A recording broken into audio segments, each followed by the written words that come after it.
You're listening to an episode of the Abigail Pugh podcast with, you guessed it, Abigail Pugh.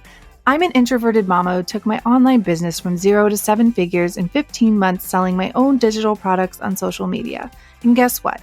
I did it all with my 3-year-old daughter no less than 3 feet away from me at all times. Now I'm bringing you everything I've learned about building a wildly profitable online business that supports your life while allowing you to truly live it. Get ready for raw, honest conversations with entrepreneurs making thousands per month selling their own digital products and people just like you who ditch self-doubt to create the life they've always wanted. If you're ready to make more money, have more impact, and still have time for the things that matter most, you're in the right place. Grab your sneakers, head out on your hot girl walk, and let's dive in. Today's guest is someone that I was introduced to a few years ago, and probably a year and a half ago, I want to say, and he is all about storytelling, which I love. We all love that here on my podcast and in my community. And like I said, he's all about storytelling, and he does it in a way that's so different, and you don't see a lot of people doing storytelling the way that Sun Yi does it. He's also the first male on my podcast, which is really fun. I feel like I have all these girls and women on the show, and it's fun to have my first male guest. So Sun Yi, welcome to my podcast. I'm so excited you're here. Thank you so much for having me, Abigail. I didn't know I was the first male. Now I feel like I'm under pressure.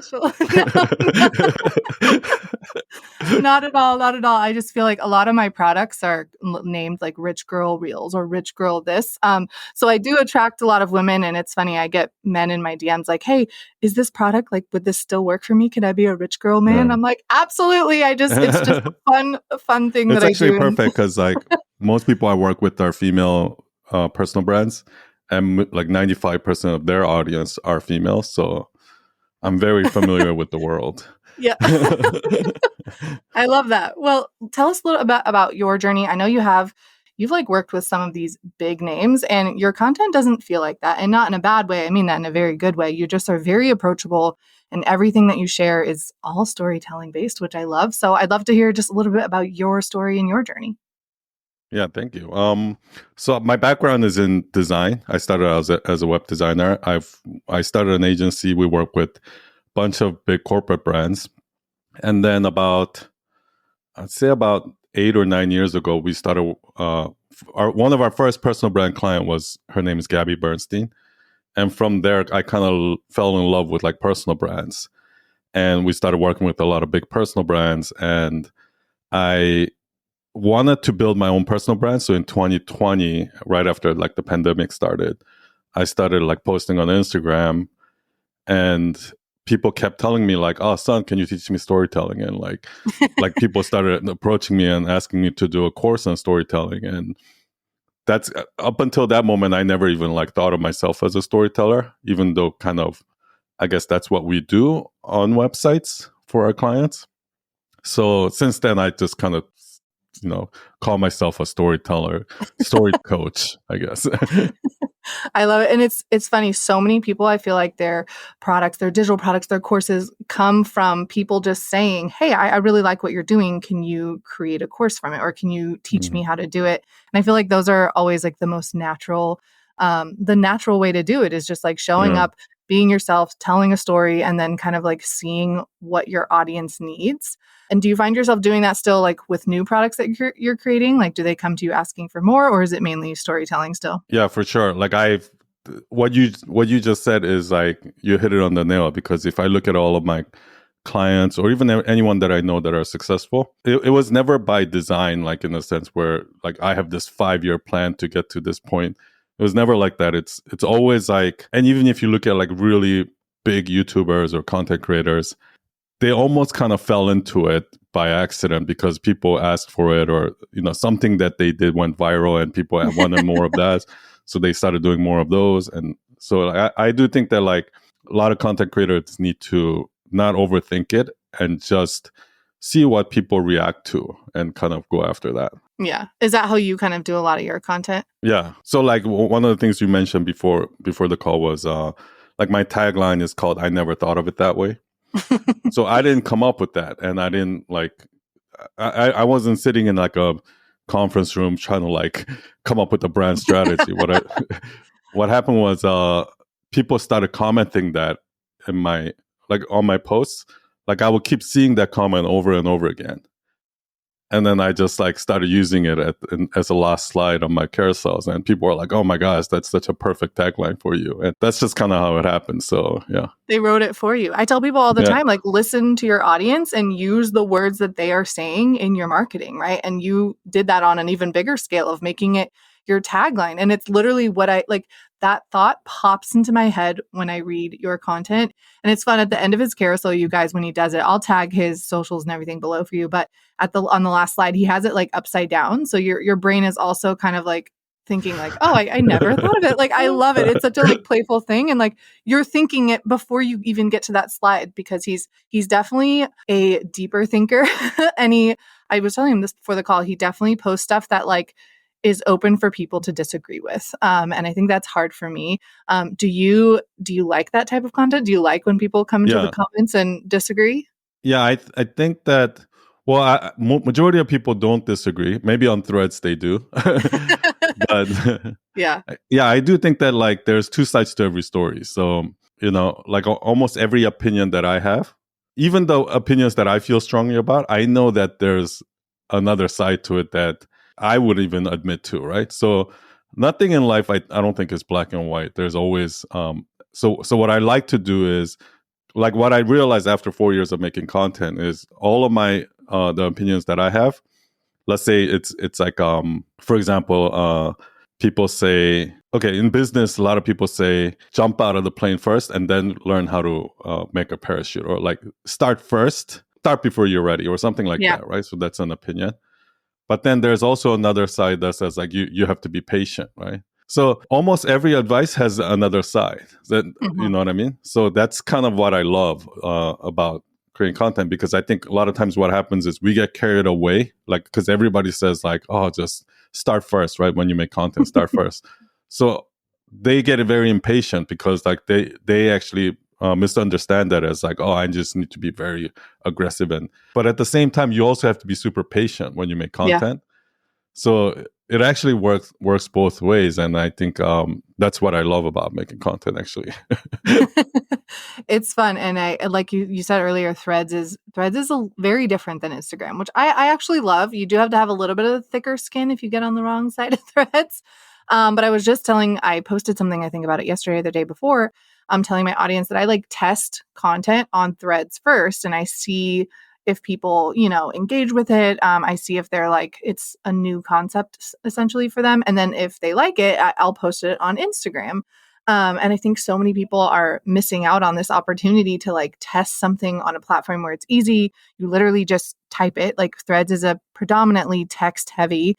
I don't think you need to have it be fancier than text. Some people do, but I don't do it. Is that something that you purposefully do where you're posting on Threads first, and then when it Yeah. does well, do you take it over to Instagram? Yeah, I think we should always utilize like Threads is a good opportunity right now because there's more consumers than creators. So whenever there's like that, Imbalance? whenever platforms, yeah, whenever there's an imbalance, like because when your new TikTok was like that a few years ago. Yeah. So whenever there's like a new platform and that happens, you're gonna reach way more people than like even now. I feel like Threads is getting a little more competitive now, but like before, I will literally just post anything and it'll get so many views, and that's why it's such a great place to test, because when you have like 100 followers, it's hard to test content because you don't know, you can't really tell which ones like people love or not. But on a platform like Threads, like if your thread is good, tons of people will see it, even if you don't have followers. So it's a Yep. great place to test whether content, if it works well on Thread, most likely it works well on other platforms as well. That's what I found. Yeah, absolutely. And I feel like Threads, there's just like, it's way more low effort because you can't really rely on a trending audio. You can't rely on a caption. You can't rely on, like multiple aspects. Whereas like on Instagram with a reel or a carousel, you have multiple places to hook people in. Whereas on Threads, it's literally just your text, like, and what you're saying. And I challenge myself to like post once a day on Threads, and I don't overthink it. I literally just like whatever thought pops into my head that day, I'm like, you know what, I'm going to share this on Threads. And then the ones that do well, I turn it into something else over on Instagram, or even my email list. I just tried that this week where a threads did well. I posted as a reel, the reel did well, and now I use it as an email. And I was like, what? Why not? Just like repurpose the crap out of it. But I do love that like low pressureness of threads is that like it can take you 2 minutes to create something. And if it doesn't perform well, you're not like, oh my God, I spent all this time on this. And if it does, you're like, cool, I got content for my carousel later on today. Yeah. Like, yeah, you have to. I always post without really thinking about whether people are going to like it or not. I just post it. And then actually, majority of them don't do well. Yeah. And that's fine. So totally. And I feel like you can like do more on threads without worrying about it like suppressing anything else. I feel like sometimes with Instagram, if you post like 2 back to back, then like it doesn't really allow your content to be pushed out how it should. Whereas with threads, I'm like never worried about that. So some days I'm like, I'm going to post 5 times today and test these things out. I got a lot to say today. Yeah, you're right. The algorithm on Instagram and YouTube are more like it. Your last post actually affects your next post, and so like it's dependent on like the algorithm like less. But I feel like Thread, you're right. Like one post can get like 100 views, and the next one can get like 500,000. It's like it's literally the wild west. Yeah. It really is. I was just going to say the exact same thing. But it's fun, and I love the low pressure without like. Before, I felt like Twitter was the only option. And, Twitter's been around forever. It's more, I feel like it tends to go more political. And I'm like, I just want to have fun on a platform. I just want to like post fun things and play. And I feel like that's what Threads allows you to do. So I love that. Now, I would love to hear, do you have like a formula for storytelling? I feel like so many people get caught up in storytelling. Like they want to tell their whole entire story in a reel instead of just like, one part of their story. So do you have like, I'm sure now naturally I'm the same. Like I don't have a formula. I just naturally know how to storytell. But when you started and what you teach people, do you have like a formula for people? Like how does that work for your brain? Yeah, what I'm doing right now is I think I've always told stories kind of like you. Like I think there are people that are just like naturally good at storytelling just because they've been doing it for a while or something like that. But it's one of those things like you can't really break it down into, it's hard to teach. You can't. So for the past couple of years, what I've been doing is like reverse engineering, like why are these stories doing well or something like that. And there are a few things like one of them you just mentioned. You always want to stick to one point because a lot of people are like, oh yeah, like this story, the lesson of this story is this, but it's also like, it's like let's say if you're thinking about overthinking, then they kind of, it seeps into like, talking about perfectionism and then things into like worrying about being judged and like imposter syndrome, and they just go on and on and on. But you really need to narrow down and say what is like the single point of the story. So I always tell people like, if you can't tell me the lesson of the story in one sentence, like you don't have a story. Like you just have, it's just, there's a difference between like a biography and a story, and a story should have like an exact point that you're trying to make. A lot of people do that, right? They're like, they'll start telling a story and they'll at the end they're like, but that's for another, that's a story for another day, or like, I don't know where I was going with that, or like, I guess the point of the story is like you really have to work out those kinks. And I think that's actually another area where I love Threads, because when I'm writing Thread, first of all, it forces me to like get clear with the one lesson, and also when I just write, it helps me clarify what I'm trying to say. So that's like definitely a main thing. But I would say even more important than that for me is, so I call it myth truth sandwich. So all stories that I tell I always start with some sort of a myth that people already believe. And then I come up with an example, and the example is the actual story. And the example kind of contradicts the myth. And then finally, the truth. And the truth is not necessarily the opposite of the myth. It's usually somewhere in between.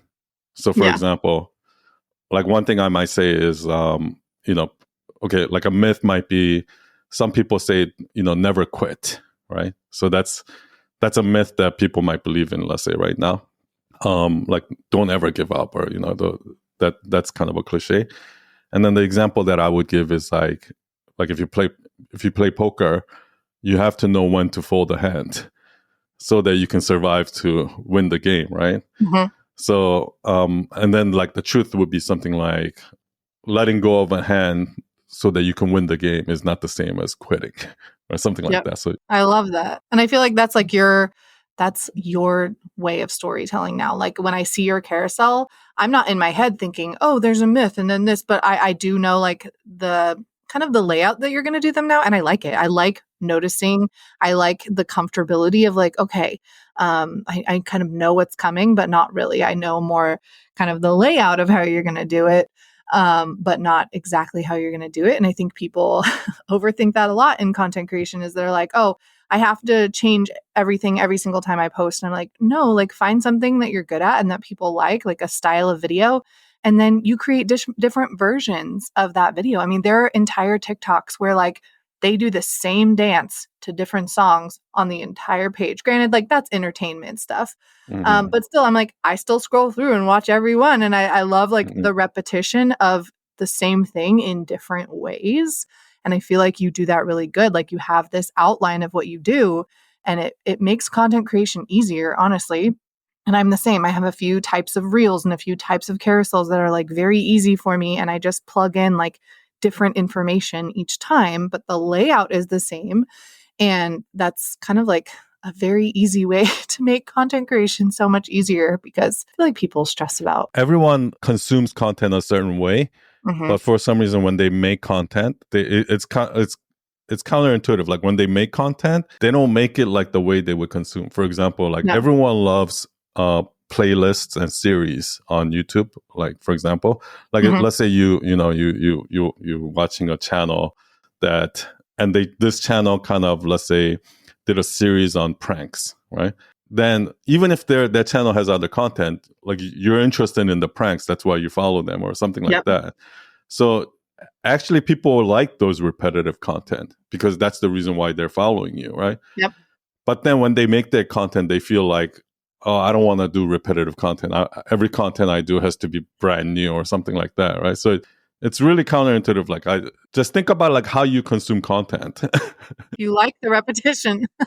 No, exactly. And I feel like it's funny whenever we are like have a trip or something planned and I'm literally just repurposing old content. And the way I repurpose is I don't usually post like the same video. I just take like the text that I did on Reel and exactly the same caption. And then I have like a new B-roll and a new audio, right?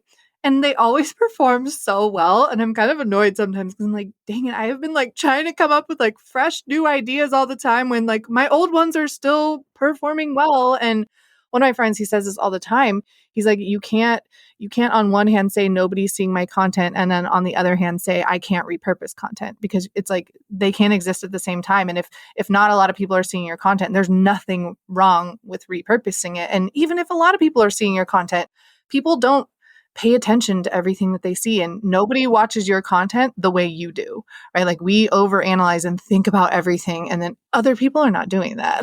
Just right now, what you did right there is like an example of a myth truth sandwich, actually. People say nobody watches my content, but then they also say, oh, like I don't want to repost my content. It's like, okay, what if nobody watches your content, then you should repost it so that they can see it, right? Like, so that's a perfect example of a myth truth sandwich. Oh, you're rubbing off on me. I did that on accident. I love it. Because that's the thing that makes people go, oh, I never thought of it that way, right? Yep, exactly. And I feel like you do have to dumb stuff down enough to where people can understand it. And I think you do a really good job with your examples. There are some people that like tell stories and it's so in depth the way they're telling it. And I'm like, on social media, you can't do that. Like on a podcast, absolutely. On YouTube, the longer form, you can kind of get away with it a little bit more. But like I always tell people, if your content can be understood by a 7th grader, like it's too intense for a reel or it's too intense for a carousel because people are consuming so quickly. It's not like they're sitting down and they're ready to read this novel.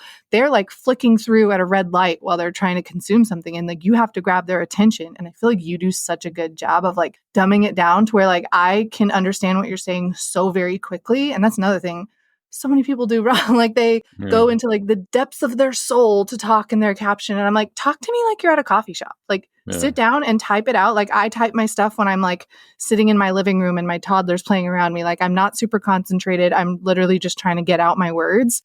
And that always performs so much better. And I feel like you're so good at that type of content as well.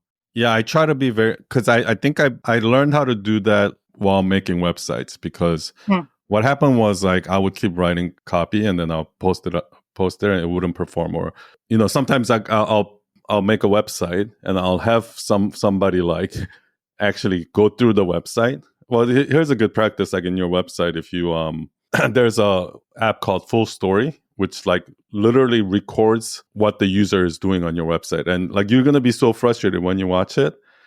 You're so frustrated because nobody ever uses the website the way nobody reads everything like the way you would imagine or something like that. Yep. And I've had that experience so many times. And then same thing, like when I post on Threads, I'll say something really that I think is pretty simple. But when you read the comments, like people didn't get it. Like they didn't really fully understand it. So the next time I post that, I'll dumb it down a little more and make it really clear. And then maybe some people still don't understand it. And so when you just do it for a while, you can kind of feel it. Like it's like, okay, I don't think people are going to get this. Like no matter how simple it is. I think that's just like a habit that you form after you post content for a while. Like you start to realize unless it's so super simple, people are just not going to get it. Yep, absolutely. And I feel like also whatever like niche or, whatever niche, I guess is the right word, that you're in, you talk in phrases that people who are not in your niche don't talk in. Oh, yeah. And so that you really I never say words like funnel or sales funnel, things like that, because my audience is, a lot of them are content creators or newer entrepreneurs. And when I say that, they're like, whoa, whoa, whoa, like what is a sales funnel? And so I just never use those types of words in my marketing because essentially, are they building one with me? Yes, right? Their funnel is their reels and it's taking them to their stand store and then it's getting them on their email list. Like it is a funnel essentially, but I don't talk like that in my stories because a lot of content creators who are trying to monetize, like they don't know what a sales funnel means. And I don't want to lose them on that or make them feel dumb because they're not dumb at all. They don't talk in the way that I do as someone that's a marketing person, right? Like that's what I do. I wake up excited. I love marketing. Like my phone has so many screenshots of advertisements that I see out in the wild that I'm like, babe, you have to see this. It's so good. My husband's like, oh, cool. I'm like, okay, I'll just geek out on it myself. But other people who are, that's not their area of expertise, like they're not going to understand it the same. So yeah, even if like 50% of your audience understands it, like you're literally leaving the other 50% of your audience out, right? And it's exactly. I see it kind of like this. I think part of it is because we're so used to it because we're talking the lingo offline with people all the time. Yeah. But also there's a little bit of ego attached to it too. Like people don't want to sound stupid. Like they're gonna be like, oh, people are gonna think that I'm dumb or I don't know enough, or if I dumb it down. And I kind of see it as like, because some people try to be clever and they like it's almost like an inside joke or something like that. But the problem with the inside joke is that like only insiders are gonna get it. Like nobody so you don't want to do inside jokes on content creation. You just want to make everything super clear. And for me, like I always keep in mind that a lot of my audience are not like English is not their first language also. So if if you go to a foreign country and you try to speak English, like you would talk to them like you would talk to a child, right? So you have to keep that in mind almost. Yeah. I didn't even think about that. Okay. So what is one of the biggest mistakes that you see people doing when they are trying to tell a story, and how can they fix it?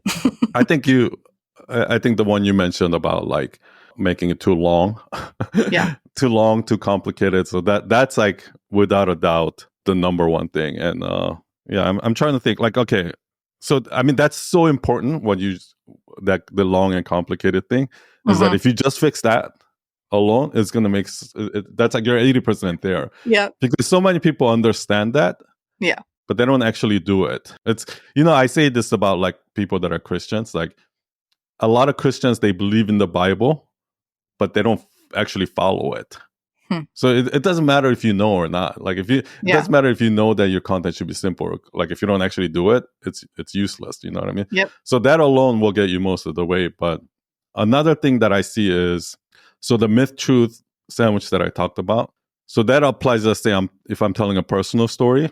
A lot of stories, I'll give you an example. Like not the other day, but a few months ago, I saw this story on Threads.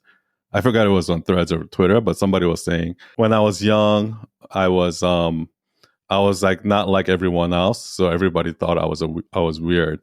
but I didn't care. And eventually I found other people that were also weird, and we formed our own clique. So the lesson of the story is that just be yourself, and yada yada yada, right? Which is good. But the thing is, if you carefully listen to that story, there is no lesson that this person learned, right? They're teaching a lesson, but they're basically saying, "Oh, I didn't care. I was always smart. I always knew that I should be authentic. I always like."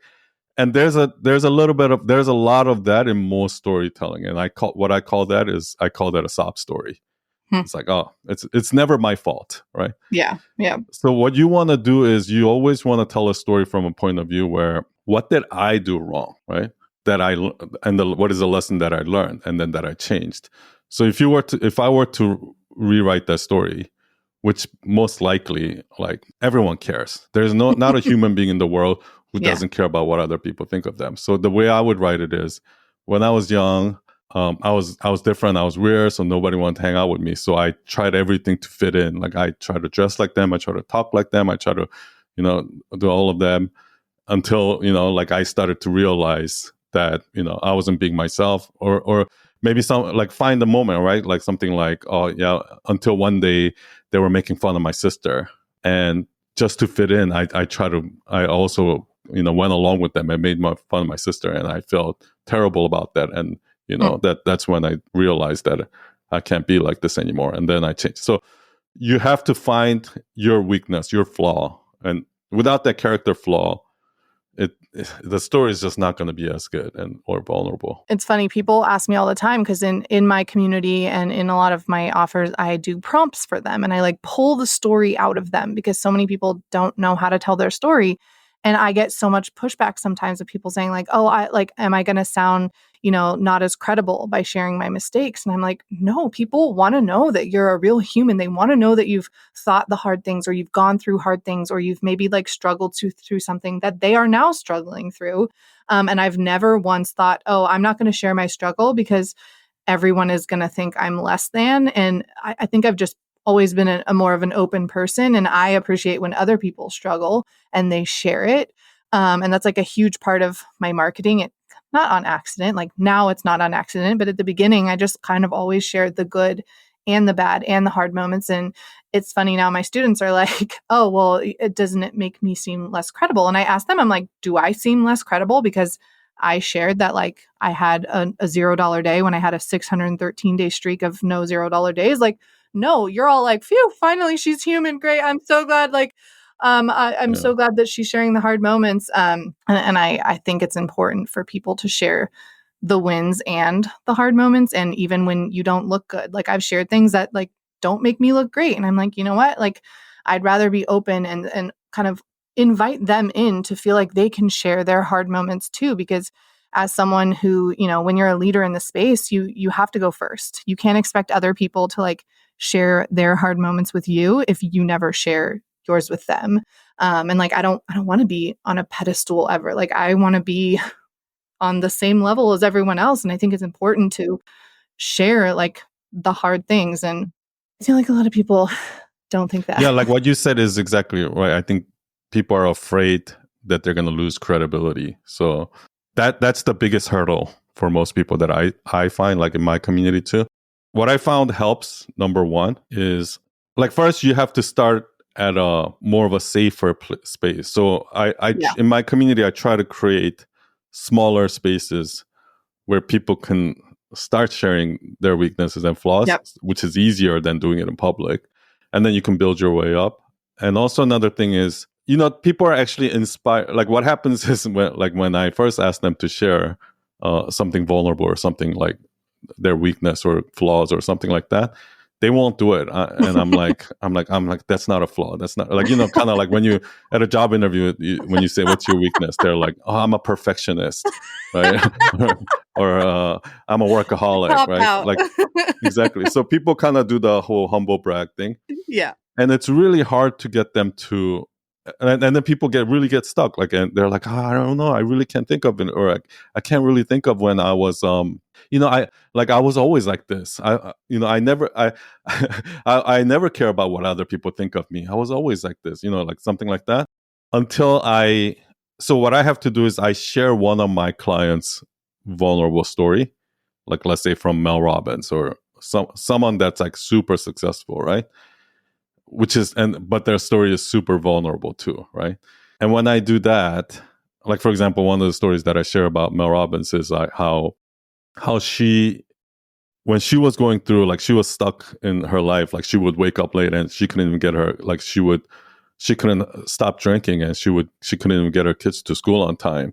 And like she would be, she would be at a grocery store, like trying to make up on the checkout line, trying to make up excuses of what she's going to say when her credit card gets declined, because she knows the credit card's not going to go through, like some of the like vulnerable moments. And then as soon as I do that, all of a sudden they have like, oh, they're like, oh, I have one. And then, Yep. so you get inspired. Like the way to get people to be vulnerable is for you to be vulnerable first. Mm-hmm. And I think that inspires other people to be more vulnerable. Yeah. Absolutely. And it really builds community. Like I never like started out necessarily to build a community. Obviously, I think, in the back of my mind, I wanted to, right? Like I wanted to be around people that wanted to do what I wanted to do and wanted to, get into content creation, right? Because that's kind of how I got started. And by sharing like the hard moments, like that's how my community was built. And now I feel like I have such a tight knit community that trusts me and I trust them. And it's because like I've been open about that with them. And like I always tell people, I'm like, you have to go first. And in the beginning, it's going to be crickets, and that's normal. It's normal for like, you have to go first. You have to put the question boxes out there. You have to like ask questions and, ask them to open up. But like, you also have to do it yourself, and you have to open up first for then people to feel comfortable opening up to you. And it's not easy at first. Like even now, sometimes I kind of feel these like vulnerability hangovers after I share something hard. I like put it on the internet and then I'm like, I can't come back until tomorrow. Like I need a break. It's a lot to share, and it's heavy to be vulnerable, but it builds the best trust and connection with people. And it just makes the harder moments easier when you're going through them with other people. Yeah. Yeah. I mean, I think that's what it means to be a leader. Is like you have to go first. Yeah. Right. Like Yep. I saw this video of like in Virgin Airlines, like Richard Branson, they were having like a company party, and Richard Branson first jumped in the pool like with all his clothes on, and then like made a fool of himself. And then like a few minutes later, everybody else started jumping in. Like, but like it's embarrassing to be that first one, right? Yeah. And I think vulnerability doesn't always mean like you have to find the most like devastating parts. Like it can be something super, like for example, like I lived in New York City for I guess most of my adult life, and in New York, there's this like everybody drinks black coffee. Nobody puts like milk in their coffee or sugar in their coffee, right? But I like my coffee like light and sweet. I like milk Same. and sugar in my coffee. so even something like that, right? When I actually share that I could like I love putting sugar and coffee in my like milk in my coffee. And actually a lot of people commented like, oh, me too. And these are like and then like so people start opening up, right? Yep. So it's vulnerability is actually something like it's really saying that thing that a lot of people were thinking, but were too afraid to say. And you want to be the first to say it. Yeah. And you'll find that like that's the thing, like what you said about building community, right? Like as humans, like because I have like our community members are from like 70 different countries and like all different backgrounds, religions and whatnot. And at the end of the day, I think we're more alike than different. Like we Mm-hmm. like to be like, oh yeah, we're all individuals, but yes, to a certain degree. But at the end of the day, like I just think that human stories are human stories, and we all have very similar stories. So when you are saying the thing that you're afraid or you're embarrassed to say, you're ashamed to say, other people will be like, oh my gosh, yeah, like I thought I was the only one. But like and that's what builds the connection, right? Like when I Yep. say, oh, I thought I was the only one and I was always too ashamed to say it, but now that I hear you say it, I feel like we have some sort of a bond, like we share a secret that nobody else has or something like that. Yep. yeah, that's what, like, I have this book here called Story by Robert McKee. And Robert McKee says story is the currency of relationships.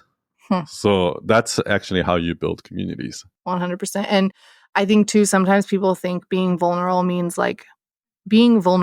sharing like the really intense moments in your life. And I don't think it is. Like Like your rock bottom moment. right? Like I think it's fine if you want to share that like after you've gotten through it. I never share anything from our personal life that like I'm going in it at the moment. Maybe later when I'm through it and I have like the emotional capacity to talk about it, maybe. But even then, like my relationship with my husband, I don't talk about that on the internet very much. My relationship with my daughter, like hard things that she's going through, I don't want to blast that on social media, and you don't have to. Like it doesn't have to be, your entire life. And like I am very open with my audience, but like I don't share my daughter's face. I don't talk about my daughter and my husband a lot. And that's very much on purpose. Like I want them to feel like they don't have to be, on the internet the way I'm comfortable being on the internet. But like that's not the only way to be vulnerable. And like even sharing that I can't keep up with my laundry, like, things like that. Like Yeah. people and like seeing a laundry pile, like my podcast studio at the beginning before I was at the one that I'm at now was my closet, and I had like weeks of laundry to do, but I left it because I needed the sound to be like muzzled out. And it worked. And like sharing little things like that. Yes, was it messy? Yes, was it embarrassing? Absolutely. But I had so many moms saying like, "Oh my God, like why can't we keep up on the laundry? Like it's a simple Yeah. task, but it's so hard sometimes." And like little things like that, like vulnerability doesn't have to mean sharing every single piece of your life on the internet. I don't want to do that. Yeah. Privacy and being public versus being private has nothing to do with being authentic, Yep. because plenty of people who share everything, but they're fake, right? Like Yep. when you watch reality shows or whatever it is, plenty of people that share literally everything about their life, but you can still see how fake they are, right? Yep. Versus, people that are private, right? That even in your friend group, people that are very private, but they come off very authentic when they are talking to you or something like that. So it's like, it has nothing to do with being public or private. Yeah, absolutely. And I had someone push back. I don't know, it was probably on Threads because that's usually where pushback is, saying that like, oh, well, then you're not truly authentic. And I'm like, I disagree. I feel like I'm more authentic because I'm not like pushing my family life into my content or like forcing my child to be in Yeah. a reel. Like I don't, she's 4. She doesn't know if she wants to be on the internet or not. Like I don't want to push her into that. And it's not authentic to not share something that's like part of your personal life. Like I think it's more authentic to be like, I'm not comfortable sharing that part of my life, but the parts that I am, I'm going to like go all in. That's like saying that, okay, if you don't share your bank account PIN number, you're not being authentic. What? Like Exactly. it has nothing to do with authenticity. It has to do Yeah. with like some informations are private. And like what you said about before, like I always tell people not to share something that you're going through now, Mm-hmm. because most likely what's going to happen is if you're deep in it right now, the story is going to come out as a sob story, because Yeah. you might still be traumatic about it or something like that. So you want to wait till like you're over it. You clearly be able to see what happened. Yeah. And see where you are wrong. Yeah. Otherwise, like if you're going through a breakup and you share it right now, you're just gonna be like, this, she's such a she's such a bitch, or like he's such an asshole, like blah blah blah, and you're gonna go into this blame mode, Yeah. and not really look at like maybe what I've done wrong or something like Yeah. that. And that goes back to like the sob story versus a vulnerable story thing, Yeah. Absolutely. And even, I mean, like the beginning of my business started right after like a hard thing. Like my husband had 2 strokes. He was in early 30s when they happened, like very unexpected. And that's kind of like what pushed me to believe in myself. But like I didn't start creating content and like talking a little bit about our story until April, May, June, July, like 3 or 4 months later. And even then, like it was still fresher, but we knew kind of like how he would recover. But like at the beginning, I can't imagine sharing a ton of that, right? Like we had friends who were sharing to just like update people because we, lived far from all our family. But like I really had to work through things and decide like, do I want to talk about this? And ultimately I decided to talk about it a little bit because it was a huge push in my like, believe in yourself. You need to like, you need to do something for your family. You need to like stop being a right-hand woman and go for it for yourself. And that was a huge part of my story. So I did tie it in a little bit, but I'm always like very careful. Like I don't want that to be like my whole entire story. Like I don't want to just be known for that. But I did want to share it. And it's crazy to this day. Every time I bring it up, I get so many messages from people saying like, my husband had strokes as well. He was young. We went through this. Like, thank you so much for sharing. I feel seen. I feel like I can get through something like this. And it like brings me to, it's very emotional when I do bring it up and I do talk about it, because it opens the door again for people to share something hard that they have gone through. But like I said, I couldn't have shared all of that when it was happening. Or even if their husband didn't go through a stroke, I think every woman would feel that, like, because like I know a lot of couples like that where, like, let's say the breadwinner of the family like lost their job, or like some hardship was going through. Yep. And maybe like some woman would have like felt like, oh, I can't step up, and I can't be the person that, you know, my partner leans on, or something like that. Yeah. But when you share a story like that, first of all, if they're in that place, it might encourage them to, you know, step up. Or if they have been the person that steps up, then, you know, they're going to be like, oh, I can totally relate to that, or something like that, right? Yeah, absolutely. It's hard, but it's worth it. Another mistake, while you were saying that, another huge mistake that reminded Did me I of just this. make a huge mistake? No. It's actually what you said about that's not the only story that you tell. Yeah. Because I think a lot of personal brands that I work with, they feel like they need this one hero's journey story, their brand story that everybody knows, and that's like their story. But that's a huge myth, right? Because if I were to ask you, like, what's Oprah's story? Like, she doesn't have one story. Or if I ask you, like, what's Tony Robbins' story? He doesn't have one story, right? Same thing with all my clients. They don't have one story. So we know that all the people that we follow don't have that one main story. They have lots of stories, right? Yep. But for some reason, we feel like we need to have that one story. Yep. Which is, like, I think, a huge mistake. Yes. And I think the fun part about storytelling is that your story is ever evolving. So you always have new stories to tell. Like everything that I do in my content comes from things that are happening in my life or my business. And I'm like, hey, cool, this worked really well. Like, let's talk about it with people and show them how I did it. Or, hey, I had this hard moment. Like probably a month ago, I was here recording a podcast on a weekend, and there was a guy in the elevator with me, which usually on weekends, there's nobody here. So I wasn't expecting anybody. And I like walk in, I was holding my podcasting gear, and he was like, oh, are you doing a podcast today? And I was like, oh, yeah. And he's like, oh, do you have your own show? And I was like, yeah, just like really embarrassed and quiet. And then he was like, oh, like, what's the name of the show? I would love to listen to it. And I was so embarrassed telling this guy the name of my podcast. And he was like, great, like, I'm going to listen. That's so cool. You never meet anybody who has a podcast. And he gets off the elevator. And immediately I was like, what the actual F? Like, why am I talking down to myself? Why am I not like excited? Like, I've done 21 episodes now. I don't know how many at the time. Like, why am I not proud of myself and excited? And of course, I brought that into a story, and I talked about like believing in yourself and, you know, talking about what you do in a way that like you're confident in what you're doing. Like people pick up on that confidence. And this guy was probably like, oh, like, I wonder how good the podcast is going to be. This girl is just like over there, you know, embarrassed and talking shyly. And it was a simple little story that I was able to do an Instagram story and create a reel about it. I probably should have done an email and a thread about it too, but like little micro stories are what storytelling is. It's not this overarching, like, here's my entire story, every single reel. It's like small things. And honestly, when you're a personal brand, marketing can be so easy because every day in your life, things are happening that you can pull in and make a story on and like teach a lesson, which I love that kind of marketing. It's my favorite. Yeah, if you're aware, I think the awareness is like for you to be aware of that moment. Yeah. And be like, oh, this can be a story with a teaching moment. Like I actually think that if you're just paying attention around you all the time, every day there are teaching moments like that where, you know, there's probably a lot of people who this is something I know from I work with this woman named Nicole Lappin. She wrote a book called Rich Bitch and Boss Bitch. Love her already. And she talks about like how women are in the workplace, and a lot of women are like, first of all, they apologize for no reason all the time. They're like, oh, I'm so sorry to bother you, but like, so they're always like in this apology mode. And another thing Yeah. is they have a lot of hard time taking compliments.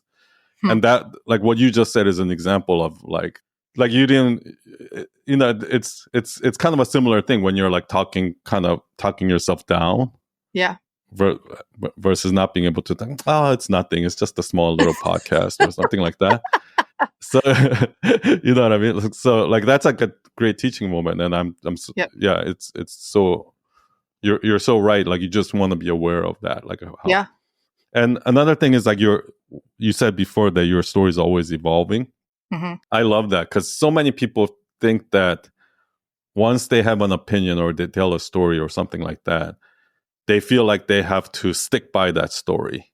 Hmm. Like otherwise, oh, people are going to think I'm fickle, like I changed my mind or something like that. But I'm actually like, there are a lot of stories that I told or a lot of opinions that I've spoke about in my content, and it's still there. Like I haven't taken any of it Yeah. down, that I actually disagree with now. And we Yep. have to be able to say, oh yeah, I did say that 4 years ago Yep. and I was wrong. And so once you're comfortable saying I was wrong, or Yep. yeah, I changed my mind on that, or whatever it is, actually like you'll have unlimited, like you'll have no fear of telling stories or Yep. saying your opinions, because you know that you have no problem saying, having to stick by something, right? Yep. So just understand that your story is always evolving, and like Yeah. if your story is actually not evolving, that means you're not growing. So you don't want to Yep. be you don't want to be that person. Yeah. Yep. I always tell my daughter, I'm like, I'm always open to having my mind changed. And I really instill that in her too, that like, you're not married to an idea or a way of thinking. Like, I'm always open to changing my mind. And even last week, I did a thread, and then I turned it into a carousel about how like, I used to think that everything was content, but then everything literally became about content, and I couldn't do it anymore. So now I like batch create my B-roll video all on one day instead of like making my entire life about content. And I'm sure over a year ago or even 6 months ago, I have a reel or something posted saying everything is content, like just record it and it's easy to have content. And now I'm like, no, the opposite. And like you said, I'm not going to go back and delete those other posts or anything, right? Like I want to show that I'm a human that's evolving, and then like I'm sharing that with the world. It's not like I'm like, okay, well I said this, now I can't say this. No, like I'm growing. And like you said, if you're not able to grow, like What you just said, that right there, is gonna make you a better storyteller when you change mind, because what ends up happening is that means that you used to think this way, and let's say now you think slightly differently about that topic. That means you understand why somebody would think that the way you used to think, right? So, and that's the myth. So you start with, so I'll give you a perfect example. So I used to think that me as a designer, and I hear designers and copywriters and marketers say this all the time, that I'm the expert. So, like I know what the client needs, right? hmm, I'm the expert, right? So if the client, like, and this specifically for designers, like they hate it when the client goes like, can you make the logo bigger? And it's like, no, I'm the expert in design. I know, I know that it shouldn't be bigger, or whatever it is. Like I know that font shouldn't be that big, or whatever it is, right? So they say, why would I give you the second best option, or why would I not want to push the best solution for your brand, right? But then like I used to think that, and I was very stubborn about that. I was like, no, like this is the better option. Like you're wrong, client, right? Like, and then when I was like shopping for apartments, like there was this apartment that was clearly logically a better choice, better location, better investment, blah blah blah. But I just personally like this other apartment better, which wasn't, which was my personal choice, right? And yep. it was a worse investment. It's not as good of a location, and blah blah blah. But I had my reasons, right? Like imagine that real estate agent was like, no, we will not sell you that apartment because you're wrong. Right? Like I know what's better for you, right? Like Yep. so that's an example of like, that's when I started to change my mind. It was like, okay, sometimes like I should be okay to give client the not the best option if Yeah. the client prefers that or something. At the end of the day, I'm in the service business, right? So I actually changed my mind on that. But I at the same time I understand why designers would say that. So the way I would tell that story is like I would start with the myth to let the audience know that I know where you're coming from. Yep.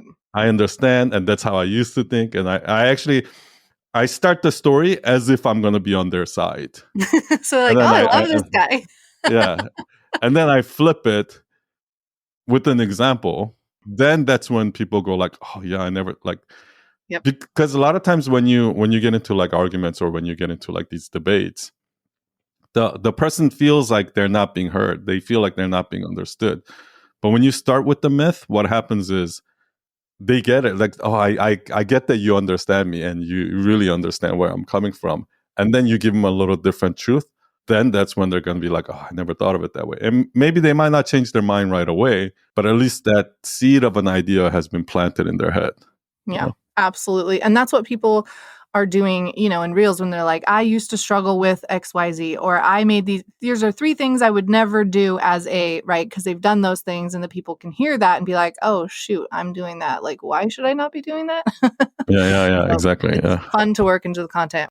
Sunyi, this was amazing. Do people call you Sun? Like that's your full name? Do people just call you Sun? I'm like feeling so official. They just call me Sun. Okay, I'll just call you Sun. Thank you so much. I can't wait to listen to this episode. This was so much fun. I could talk about storytelling all day long, clearly. But can you let us know where they can find you, follow you on Instagram, Threads, and kind of a little bit about your, is it called Sunday series? What is that called? Sunday service, yeah. Sunday service. A little bit about that. Yeah, everything you can find in my Instagram. My Instagram is like my main, I guess, platform. It's sun.yi. sun.e, and I have a community called Night Owl Nation, which is where every Sunday we meet. I teach every Sunday, and then the big part of that is like we have these things called small groups. So people meet within our community every week, and so every Sunday I give an assignment. I'll give a prompt. I say this week talk about this, and then they'll share a story. And I just found that that's like. It just gets people to practice, like, okay, telling stories and just comfortable with telling stories. So yeah, that's Night Owl Nation is my community. Awesome. Well, I will tag everything in the show notes for you guys. Thank you so much for joining me for another episode, and I will see you next week. Thank you so much for hanging out with me and my guest today. If you learned anything from our episode, I would love it if you could share it over on your Instagram stories and tag me at Abigail Pugh. Until next time, love you, mean it.